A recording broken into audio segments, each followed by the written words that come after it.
welcome to the channel. I'm back to break down this Game 2 World Series MLB Showdown slate on DraftKings and FanDuel. Before we get into it, I would greatly appreciate it if you would hit that subscribe button. We had over 500 viewers for Game 1. It takes 2 seconds. It's going to greatly help me out. And in return, I'm going to give you guys some great content and give some strategies as to how we can win some big money on tonight's slate. So hit that like button, hit that subscribe button, and let's start breaking down this slate today.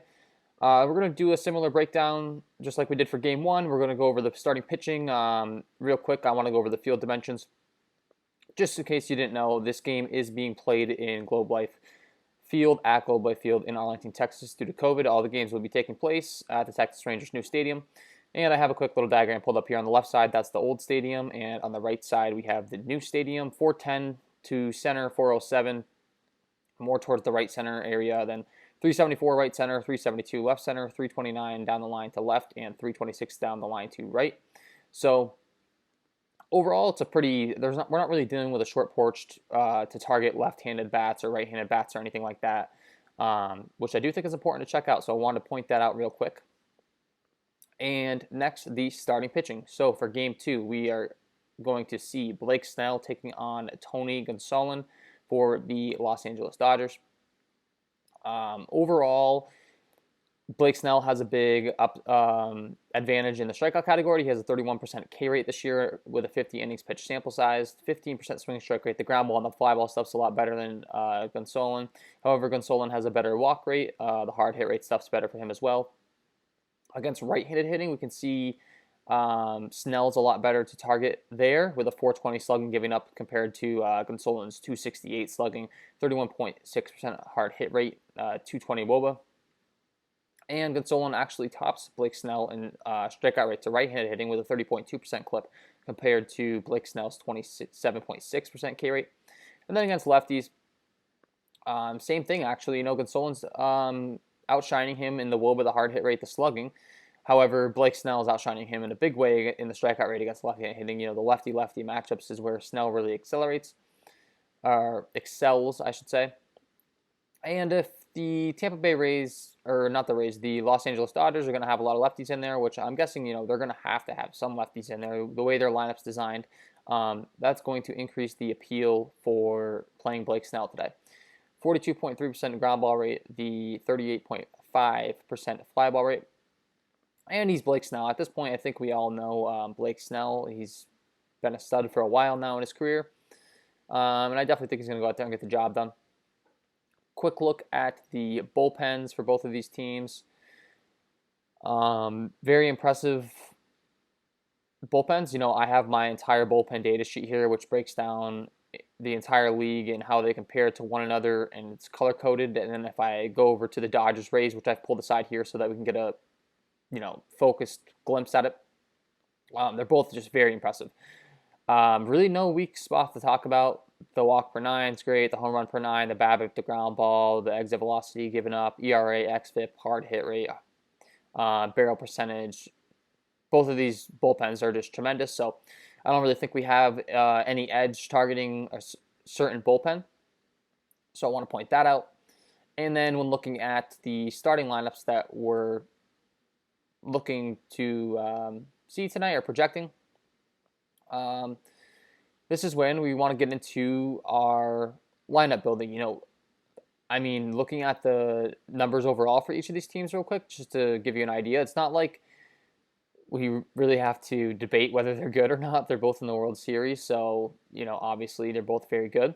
The Rays have good WOBA, ISO, slugging, BABIP, the fly ball. They do strike out at a 26% clip.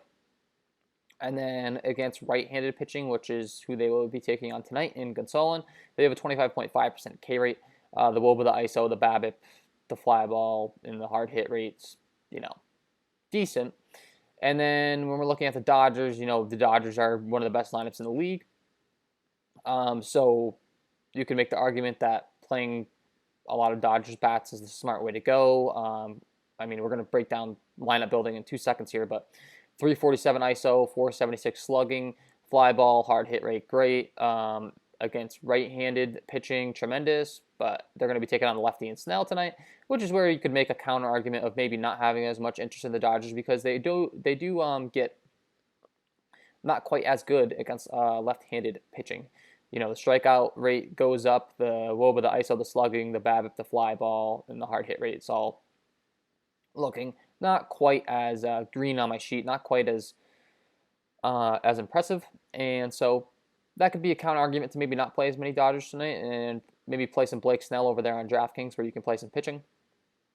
And with that being said, let's go ahead and start building some lineups. So on FanDuel, yesterday I had discussed that I wasn't going to play any Mookie Betts, and I did not play any Mookie Betts. And you might be thinking, well, you're an idiot because Mookie Betts is one of the best players in the league, and I get that, but what my explanation was, and what I'm going to try to explain to you guys here, is these big prize pools. So we have a $9.99, 35,750 people are in this contest. The Wednesday MLB Game 2 special with 100K to first.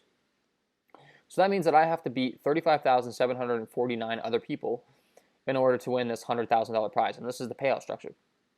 It only pays out the top 8,250 people, and the first place is 100K, and then it drops all the way down to 20K real quick. So I had said Mookie Betts is probably going to be 50% owned, and he was. He was like right at the 50% owned mark in last night's Game 1 special on FanDuel, and I did not play him, and it came back to bite me. But what I'm trying to explain is when you're trying to beat 35,749 people, you're going to have to do something different. So I'm always looking to get contrarian in my lineups. I'm always looking to find an edge and find something that's going to differentiate me from the field and not use all my salary, because people always want to use all of their salary to build their lineups. And if we can find a lineup that we really like, not use all of our salary and feel good about it, I think that's the goal. And obviously we want to play, the best score we want to play the top score on the slate in our 2-time slot, and then our second highest, or the second highest score of the slate in the 1.5-time slot. So how do we determine who we want to play? Well, I like to go ahead and look at pitch data. So we have Blake Snell taking on Tony Gonsolin. Let's go ahead and look at some pitch data real quick. You can see that Tony Gonsolin throws a fastball 46% of the time against right-handed hitting and 47% of the time against left-handed hitters. And he throws on average a 93.64 miles an hour fastball. So when breaking down fastballs 92 to 94 miles an hour in that range to the expected starting lineup that these Rays are going to roll out, we can see Brandon Lau is a guy that profiles really well. He has a 682 ISO, a 675 WOBA against that type of pitch with a 16 batted ball events. So he's a guy that we'll want to have interest in.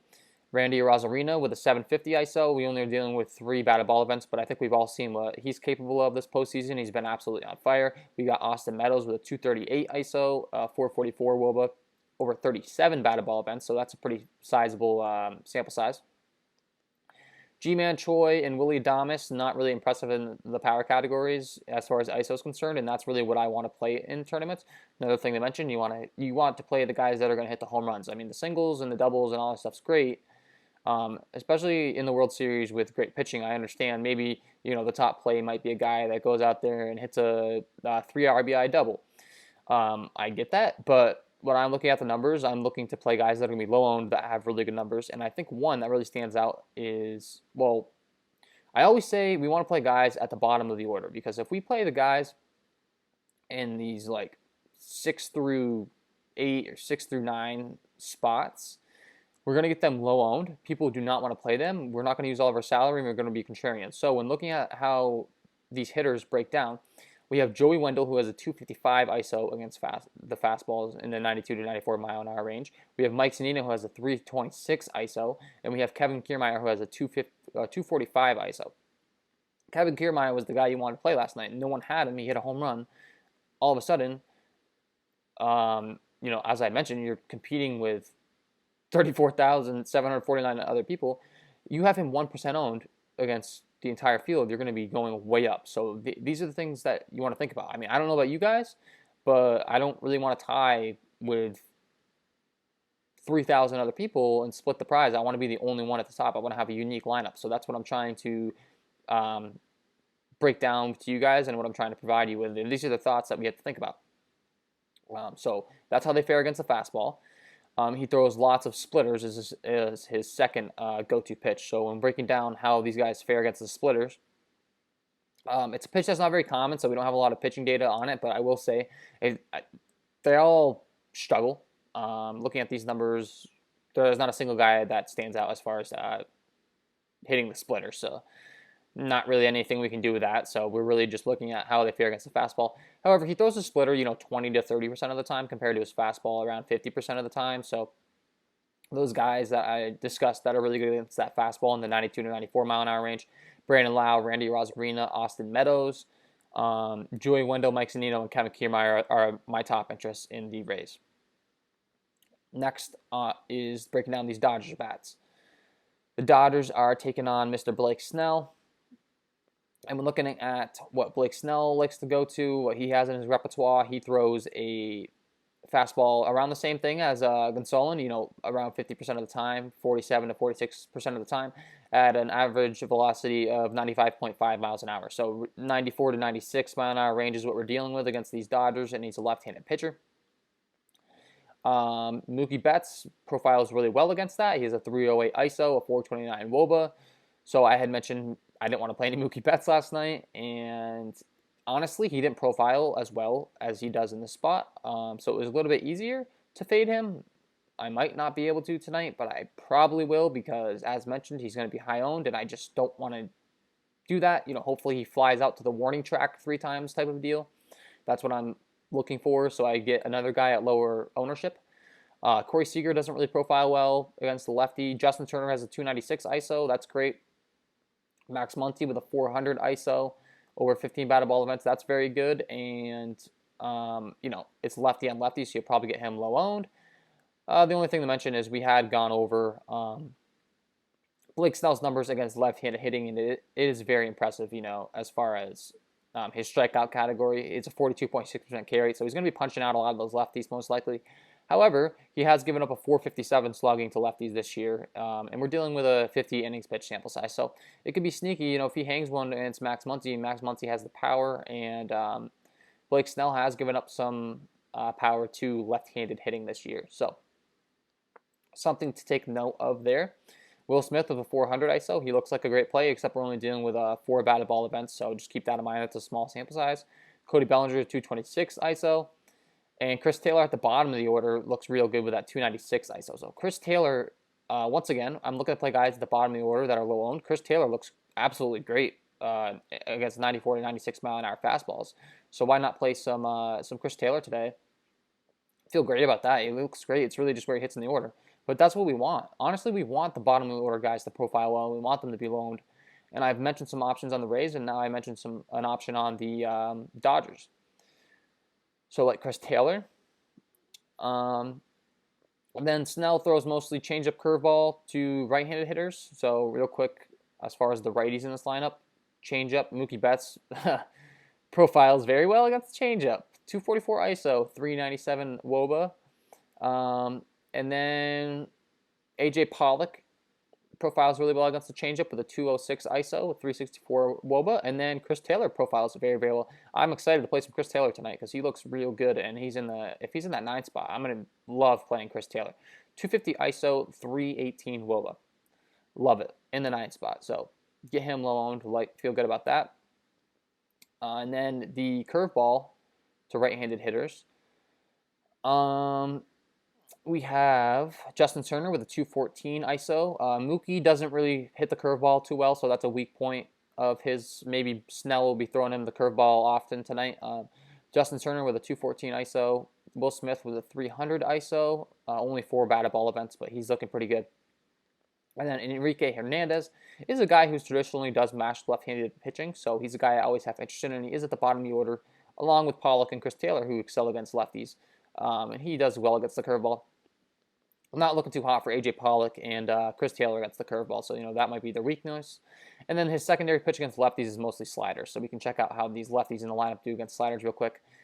We have Cody Bellinger with a 273 ISO, that's very impressive. And then other than that, really no one that looks too great against a slider. So yeah, I think that gives you guys an overall breakdown of pitches and what these guys are going to throw against which handedness of hitters and who we're going to want to play in our lineup. So we can start building some lineups over on FanDuel real quick. I'll build you guys a sample lineup of what I'm looking to do over here, and then we'll switch over to DraftKings. So, I mean, our MVP slot, the 2 times points, I can tell you we had gone over. I really like Chris Taylor and how he breaks down. So he's last in the lineup. So I'm building a contrarian lineup right now. I understand Mookie Betts' profile as well, and you might just want to throw him in your 2 times MVP slot and then get different elsewhere. I understand that. I'm not going to say you're crazy for that. Obviously, it makes sense. In how we broke down the pitching data, it absolutely makes sense. But Chris Taylor's where I'm starting off. And then our star slot, 1.5 times. I had mentioned I really like Austin Meadows in the middle of that Tampa order. So I think he's where we're going to want to go just to get some exposure to the middle of the lineup. Hope he's the second highest scorer on the slate. And then we could always flip-flop him and Chris Taylor if we wanted to, make Meadows our MVP and then follow it up with Chris Taylor. I'll be playing combinations of both. And then we have 7,600 per player around there. And we had talked about playing Kevin Kiermaier actually does profile very well again tonight, so I like him at the bottom of that raise order. Once again, trying not to use all of our salary. We liked Joey Wendell. Joey Wendell profiled very well, so we can throw him in there. And that leaves us with 14,000 on the table. So, this is an example of maybe I can't play Mookie because I mentioned I like Mookie. I like how he profiles. It's just the ownership. We need to have a different lineup. But, however, Mookie does profile very well tonight. So if I throw Mookie Betts in, we still have 4,500 salary left on the table. We have Chris Taylor in our MVP slot, so we're hoping he's the top scorer of the slate. We have Austin Meadows in our 1.5 time slot. So we're going to get exposure to Mookie. I like that. We just don't want him to be the guy that hits 2 home runs. We want Chris Taylor to hit the grand slam, Austin Meadows to hit the 2-run shot, Mookie to hit a single, get us a stolen base, and then have Kevin Kiermaier and Joey Wendell contribute as well. So this is just a thought that's going through my head as I'm building these lineups and what you guys should be thinking about as well. If you're looking to take down these big prize pools.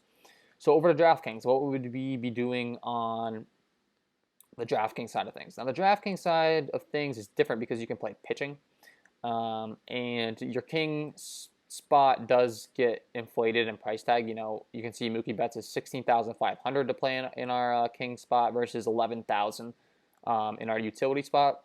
So this is all things that we have to factor in on DraftKings. And when we're looking at the payout structure over here, you can see we have 29,411 people. First place 100K, second place 40,000, third place 20,000. So it dips fast as I had said, and it only pays out 6,535 people. So you need to get different. You need to think about a game script, and specifically with pitching on DraftKings. I had talked about yesterday picking either Glasnow or Clayton Kershaw to get blown up, and then playing the other one in your king spot. And that's exactly, if you played Kershaw and then you predicted that Glasnow was going to be out of the game, and you played a guy like Cody Bellinger, who hit the bomb, you're looking great. You faded Glasnow, who 50% of the field has, or whoever had him last night, because the pitching's always going to be popular. You played the guy that hit the home run off him, and you played the pitcher who excelled on the other side. So these are the things you have to come up with a game script in your head. You have to say this is going to happen, and then play a lineup based on that. So tonight, when looking at the Vegas lines, you can see the Dodgers have a 4.36 implied run total, and the Rays have a 3.64 implied run total. So it's going to be a low-scoring game. We've gone over the pitching stats for both of these pitchers. Blake Snell with a 31% K rate, Tony Gonsolin with a 26.1, but with a 30.2% K rate against righties. Looking at the Rays lineup, they are projected to have 4 righties in there. So I mean, we would prefer for there to be more, but they do strike out more than the Dodgers, as we had discussed. But the Dodgers strike out more against left-handed pitching, whereas where we get into Blake Snell, who has a 27.6% K rate against righties and then a 42.6% K rate against lefties. And the Dodgers are going to have 3 lefties in there. So, we want more lefties. But with that being said, these righties are definitely going to give him some Ks. And I do think both of these pitchers are a priority, unfortunately. So, if I'm picking one of these guys to get blown up, honestly, I'm not picking either of them to get blown up, but I'm definitely siding with Blake Snell giving up some solo shots before Tony Gonsolin does, to be honest. So, I'm looking to target these Dodgers bats that profile well against Snell, and I'm looking to play both of the pitchers. But I do think that Snell most likely has the higher strikeout upside, but it's very, very close. It's tough. So anyways, let's go ahead and start building the lineup. We're going to throw in Snell in our king spot. We're going to throw in Gonsolin to run it back. We think that both of these pitchers are going to pitch pretty well. They're just going to give up a few, hopefully a couple of solo shots to the guys that we're putting in our lineup. And those guys, we have 5,925 on average remaining. So we have to figure out some salary relief guys. And I love Austin Meadows on the cheap end. Comes in at 5.8K. I think that's a great play. Once we get past him, not really seeing anything too much that I liked outside of Kevin Kiermaier. I think it's great at 4K because I hope that Kevin Kiermaier hitting that home run tonight doesn't inflate his ownership. That would be such a silly thing. I don't think that's going to happen, but if it does, that's going to be a real bummer because, traditionally he's not a good hitter. And I would have liked playing him last night from a game theory aspect. He just didn't grade out well in the pitches he was facing, and that's oftentimes what I rely on, to be honest. We have data that we can rely on that shows who's good against what pitching. And that's how I've had my success in MLB DFS in the past and how I'll continue to play. And then we have Chris Taylor, who I love, at 7K. And that leaves us with 6.9. And I do like how Mike Zunino profiles. We had mentioned how he hits Gonsolin stuff, so I do think that's a great lineup. So we have Blake Snell, Tony Gonsolin. We have 3 raised bats is the only issue. That's the only issue I have with this lineup because, well, not even really though because, we're looking for these pitchers to do pretty well overall. And then when they get removed from the game for our hitters to excel. So we just want Blake Snell to give up a home run to Chris Taylor. We want Tony Gonsolin to give up, a home run and some doubles to Meadows, Kiermaier, and Zunino, and then get pulled from the game. And then the bullpen, we need those big hits from the guys in our lineup. I'm just thinking, when they're taking on the starters, we're looking to target 1 or 2 guys on each team to hit a home run. So we could go ahead and switch up the captain spot, play Gonsolin in the king spot, play Mookie Betts, even maybe if we want to play instead of a pitcher, we could fit him in now, or we could play a Blake Snell, and then instead of Zunino, we can go up to. I really want to play Joey Wendell, who's the guy that I had said I liked. And then we can drop down from Austin Meadows to a Kiki Hernandez. That's another build that we could be looking at. Contrarian, I think, has both pitchers in. The only thing I would say is it uses up all of our salary, which is a little bit I don't really like because, people are always looking to use up their salary, as I'd mentioned. But that's a solid lineup, and that's me walking you through some thought process of what I will be thinking when building my lineups tonight. So that is a overall breakdown of these Game 2 Showdown slate on DraftKings and FanDuel. If you enjoyed the content, please hit the subscribe button, hit the like button. Most importantly, hit that subscribe button. Over 500 viewers last video. That was awesome. I appreciate every single one of you on the road to 200 subscribers. So if we can get there, that'd be awesome. Thank you for tuning in. I wish you all the best of luck tonight, and have a good one.